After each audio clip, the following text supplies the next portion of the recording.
একদিন নাতি আমাকে প্রশ্ন করছে, দাদু ধর্ম মানে কি? কেন? তুমি কি করো? পড়াশোনা। তাহলে পড়াশোনা হচ্ছে কর্তব্য কর্ম। তোমার কর্তব্য কর্মটাই হলো তোমার ধর্ম। যিনি শিক্ষক, তিনি শিক্ষকতা সঠিকভাবে করে তোমাকে একজন মানুষের মতো মানুষ গড়ে তুলবে।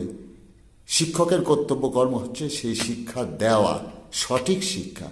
আর সঠিক শিক্ষা যদি না দিতে পারে তাহলে সেই শিক্ষক কখনোই হতে পারে না।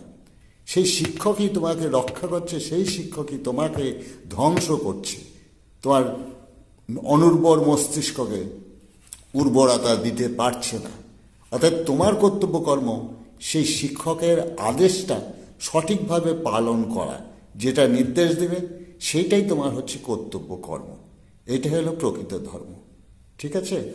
তবে ভালো থেকো, সুস্থ থেকো। প্রত্যেকটা মানুষের কর্তব্য কর্মই হলো ধর্ম।